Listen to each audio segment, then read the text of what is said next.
yes, I don't know if you guys see me. Woo! I don't know if you guys see me.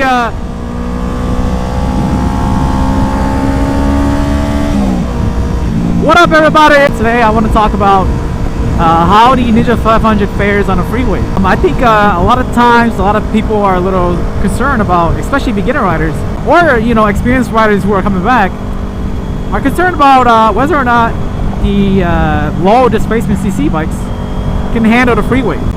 I'm sure there are other videos out there too, but I kind of want to put it in my perspective. And I just feel like, putting 6,000 miles on his bike, with a lot of those being on the highway and freeway, kind of wanted to put my little input on this. So, first thing right off the bat is actually perfect timing for this little corner right here.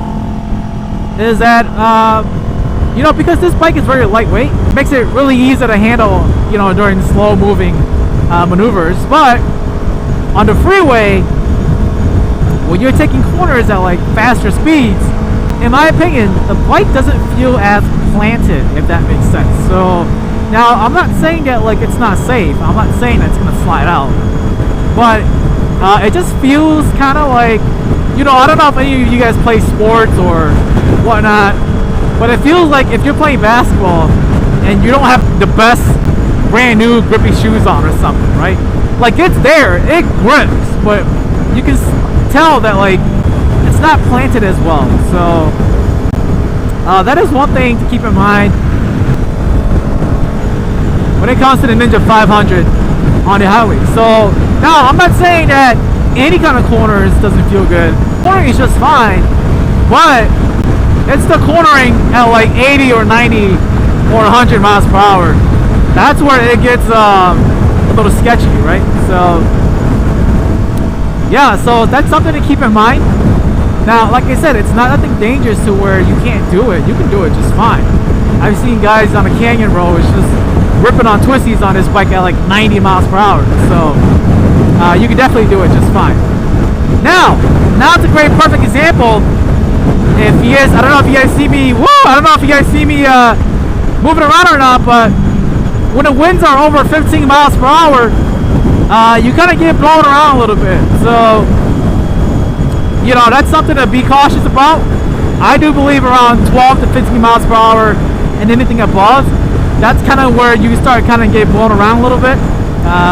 Now, if you're an experienced rider, I don't think that's something to be concerned about.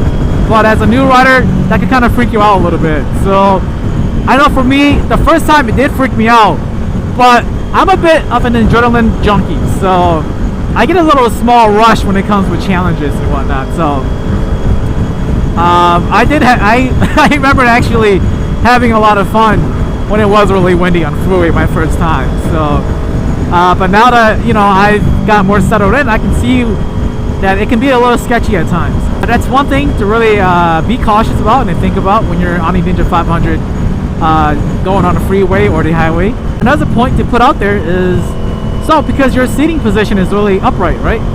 A lot of times, let's say if you're like a Harley or something, usually Harleys, like the big baggers, they usually have like a lot of wind protection shit, right? For these Ninja 500s, I have an AliExpress windshield that does help with the wind more than what the stock and aftermarket windshield does.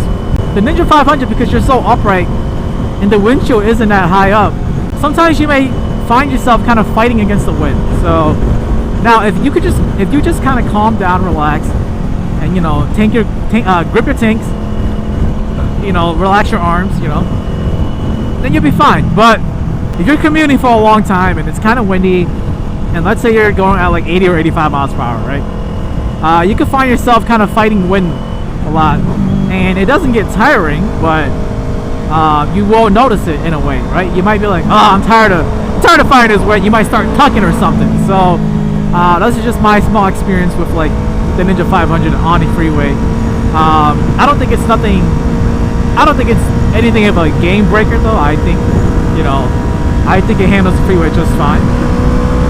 So going on to my next point is the speed of the bike. So I do believe the speed of the bike can handle the highway and freeway speeds just fine.